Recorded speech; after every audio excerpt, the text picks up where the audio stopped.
দেখি আমার পাশে বসা অনেক সাধারণ মানুষ, অনেক সাধারণ মানুষ এক নাত পড়ছিল।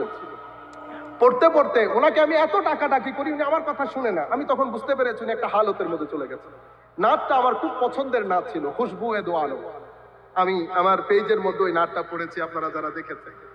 সে এই লাইনটা বারবার পড়ছে আস্তে, खैरात मुझे अपनी मोहब्बत का अता कर आया हूं तेरे दर पे हैं बदामान दरीदा। এই নাচ পড়ছে, কান্নাকাটি করছে। আমি বুঝছি যে সে সেন্সলেস টাইপ হয়ে গেছে। সেই ব্যক্তি যখন কিছুক্ষণ পর স্বাভাবিক অবস্থা আসলো, আমি তাকে জিজ্ঞেস করলাম,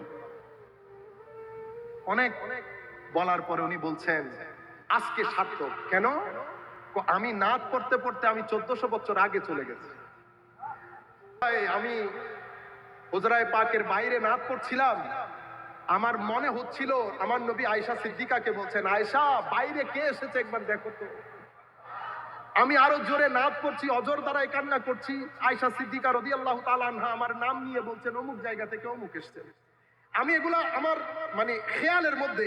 পরে আমি দেখলাম মজলিসের মধ্যে হযরত আবু বকর সিদ্দিক, ফারুক আজম, উসমানে গনি, আলী রাদিয়াল্লাহু তাআলা আনহুম জামিআন সবাই এসে সবাই আমার সাথে কান্নাকাটি করছে।